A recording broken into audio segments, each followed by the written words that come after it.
지난 상승장 동탄 신도시의 아파트는 매주 수천만 원씩 오르며 엄청난 상승세를 보였습니다. 특히 수도권의 30대, 40대들이 마구 몰려들면서 거래량도 정점을 찍었죠. 2021년 초 동탄의 한 아파트. 지금 11억인데 앞으론 이 가격 다신 못 봅니다. 그 말에 정우 씨의 마음은 완전히 넘어갔습니다. 부부는 전세 보증금과 부모님께 빌린 돈, 그리고 주택담보대출을 받아 간신히 11억을 만들었습니다.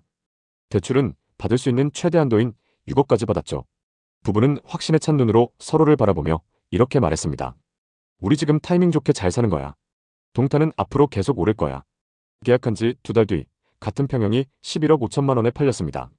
이거 봐. 벌써 5천만 원 올랐어. 대박이야. 그리고 호가 시세는 13억까지 나와 있었습니다. 정호 씨는 친구들에게 자랑하듯 말했습니다. 우리 집 지금 시세가 13억이야. 사자마자 거의 2억 올랐어. 그러던 어느 날 충격적인 일이 일어났습니다.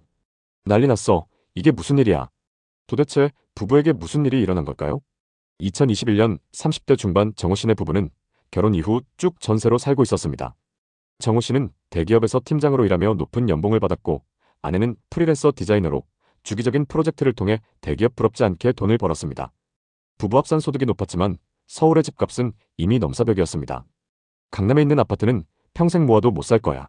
정호 씨는 퇴근길 지하철에서 늘 집 때문에 한숨을 내쉬었습니다. 그러던 어느 날 동탄 신도시 부동산이 핫하다는 이야기를 듣게 됩니다. 동탄은 이제 강남이나 판교급이 될 거래. 삼성전자 화성 캠퍼스 바로 옆이고 GTX도 곧 개통된대. 분양가 3, 4억 하던 게 지금 10억 넘는데. 동료들의 열띤 이야기에 정호 씨는 동탄 신도시에 급관심을 갖게 됐습니다. 부동산 유튜브 채널에서도 동탄은 국가가 밀어주는 신도시라며 GTX, 신규 산업단지 등 호재를 강조하고 있었죠. 정호 씨는 생각했습니다. 서울은 너무 비싸.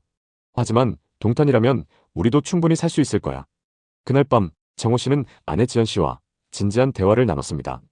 요즘 동탄에서 제일 잘 나간다는 아파트 시세를 봤거든.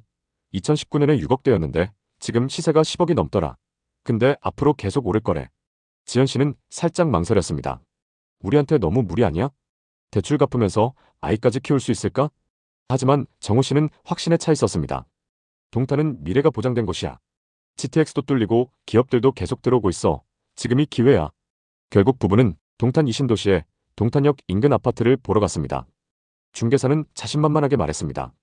이 단지 동탄에서도 입지가 최고예요. 초등학교, 중학교 바로 앞이고 동탄역도 가까워요. 지금 11억인데 앞으론 이 가격 다신 못 봅니다. 그 말에 정호 씨의 마음은 완전히 넘어갔습니다.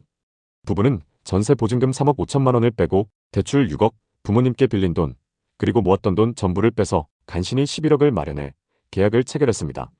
이사 첫날 정호 씨와 지연 씨는 새 아파트의 넓은 거실에 앉아 아이가 뛰노는 모습을 보며 미소를 지었습니다. 이제 우리도 집이 생겼어.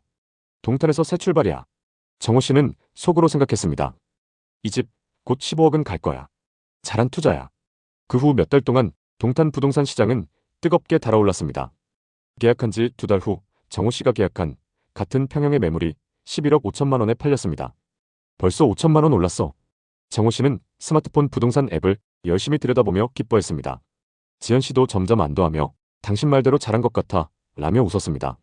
아이는 집 앞 초등학교로 등교했고 단지 안에 있는 놀이터와 공원에서 친구들과 뛰어놀며 행복한 시간을 보냈습니다. 그해 겨울 동탄의 부동산 열기는 더욱 뜨거워졌습니다. 같은 단지의 호가가 무려 13억까지 치솟았습니다. 정호 씨는 회사 동료들에게 자랑하듯 말했습니다. 우리 집 지금 시세가 13억이야. 2억 올랐어. 동료들은 부러운 눈빛으로 역시 동탄이야. 진짜 타이밍 잘 잡았다며 축켜 세웠습니다. 지연 씨는 SNS에 동탄 호수공원과 카페거리 사진을 올리며 동탄맘의 삶이라는 글을 남겼습니다. 댓글마다 부럽다, 잘 샀네 라는 반응이 쏟아졌죠. 이 상승장의 열기에 정호 씨와 지연 씨는 점점 자신감이 넘쳤습니다. 집값이 이렇게 오르는데 우리도 좀 더 여유롭게 살아도 되지 않을까? 정호 씨는 지연 씨에게 제안했습니다. 지연아, 우리도 좀 즐기면서 살아보자. 집값도 오르고 있으니 돈 걱정은 좀 덜어도 괜찮아. 지연 씨도 동의하며 맞아, 아이도 좋은 환경에서 키우고 싶고 우리도 좀 더 편하게 살아보자 라고 답했습니다. 자만심은 곧 과소비로 이어졌습니다. 아이를 고급 영어학원에 등록시켜줬고 틈날 때마다 쇼핑과 외식을 즐겼습니다. 또 최신 가전제품과 비싼 가구로 집을 꾸미기 시작했습니다. TV, 고급 소파, 최신형 공기청정기, 심지어 요즘 유행한다는 로봇 청소기까지. 신용카드 할부 결제가 늘어났지만 집값이 더 오를 거라는 믿음이 그들을 안심시켰습니다. 심지어 정호 씨는 동탄의 골프 모임에 가입하며 이제 우리도 이런 여유를 누릴 자격이 있지 라고 생각했습니다.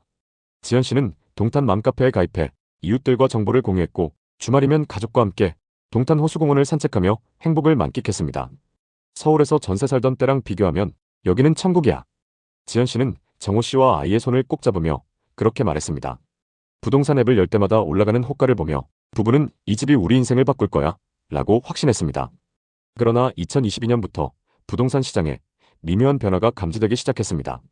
금리가 오르고 뉴스에서는 거래 절벽 하락 조정 이런 단어가 자주 들려왔습니다. 정호 씨는 처음엔 대수롭지 않게 생각했습니다. 동탄은 다르지. GTX도 곧 뚫리고 삼성전자도 여기 있잖아. 하지만 부동산 커뮤니티 카페와 호갱노노에 불안한 글이 하나둘 올라오기 시작했습니다. 84타입 금매 10억 5천만 원에 나왔네요. 괜찮을까요? 호가가 자꾸 내려가는데 다들 어떻게 보세요? 정호 씨는 불안한 마음을 달래며 부동산에 전화했습니다. 중개사는 담담히 말했습니다. 지금 시장이 좀 조정받는 중이에요. 동탄은 그래도 버틸 거예요. 기다리시면 다시 오릅니다. 하지만 그 말과 달리 시간이 흐르자 같은 평형의 매물이 7억 6천만 원에 나왔다는 소식이 들려왔습니다. 정호 씨는 믿을 수 없었습니다. 내가 11억에 샀는데 이게 뭐야?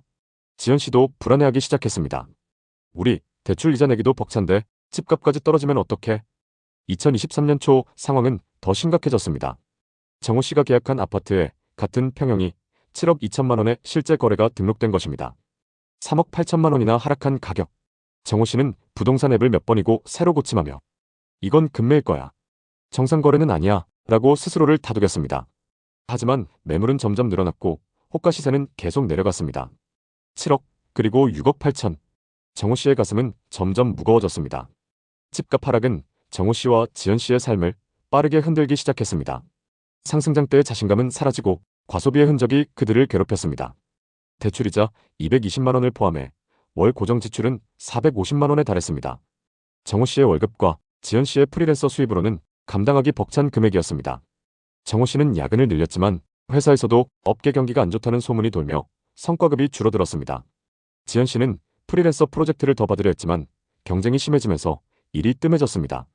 결국 아이의 학원 하나를 끊었고 마음이 너무 아팠습니다. 우리 애한테 좋은 환경을 주고 싶었는데 내가 너무 욕심부렸나 봐. 주말이면 가족이 모여 밥을 먹었지만 대화는 점점 짧아졌습니다. 정호 씨는 밤마다 부동산 앱을 열어 매물을 확인하며 조금만 더 기다리면 회복될 거야 라고 중얼거렸습니다. 그렇게 시간이 흘러 어느덧 2024년 봄이 되었습니다. 아파트 가격은 9억 2천만 원까지 약간 회복했지만 여전히 11억에는 한참 못 미쳤습니다. 정호 씨는 골프 모임을 그만두고 주말 외식을 줄였습니다. 새로 산 TV는 켜는 일이 드물어졌고 고급 소파는 더 이상 안락하지 않게 느껴졌죠. 지연 씨는 옷장 정리를 시작하며 이 옷들 다 왜 샀지? 라며 한숨을 쉬었습니다. 집은 더 이상 꿈의 공간이 아니라 과소비와 잘못된 선택의 상징처럼 느껴졌습니다. 2025년 10월 정호 씨는 퇴근길에 동탄역을 지나며 멍하니 서 있었습니다. 부동산 앱에는 또 다른 급매물이 올라와 있었습니다. 9억 3천만 원. 정호 씨가 샀던 가격보다 1억 7천만 원 낮은 가격이었습니다. 중개사는 고개를 저으며 말했습니다. 그래도 지금 많이 회복한 거예요. 예전만큼은 거래가 없어서 회복이 더디긴 하지만 더 오를 거예요. 정호 씨는 집에 돌아와 지연 씨와 마주 앉았습니다. 우리 집 언제 본전까지 오를까? 지연 씨는 한참을 고민하다 말했습니다.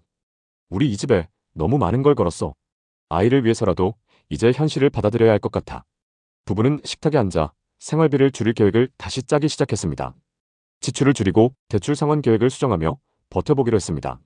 정호 씨는 골프 모임도 탈퇴했습니다. 그때 그 돈으로 적금을 더 들었더라면. 뉴스에서는 GTX 개통 소식과 동탄 반등 소식이 들려왔지만 예전처럼 설레지 않았습니다. 그는 깨달았죠. 너무 큰 기대와 적절하지 못한 타이밍에 샀었다는 것을. 투자는 선택이지만 그 선택에는 항상 대가가 따른다는 전문가의 말이 머릿속에 맴돌았습니다. 구독자 여러분, 박정호 씨의 이야기는 동탄 부동산 시장의 상승과 하락을 겪은 여러 사람들을 대변해주고 있습니다. 정호 씨는 꿈을 안고 동탄에 뛰어들었지만 상승장의 자만과 과소비, 그리고 하락장의 무게는 그를 좌절하게 만들었습니다. 부동산은 큰 돈이 들어가는 만큼 신중한 선택이 필요합니다. 자칫 잘못하면 가족 전체의 미래가 암울해질 수 있습니다. 오늘은 동탄 부동산에 대해 얘기해봤습니다. 동탄에 대해 어떻게 생각하시나요? 동탄에 대한 이야기나 부동산 투자 경험담이 있으시다면 댓글로 의견을 나눠주세요. 오늘도 영상 시청해주셔서 감사합니다. 오늘 영상이 도움되셨다면 구독, 좋아요 부탁드립니다. 감사합니다.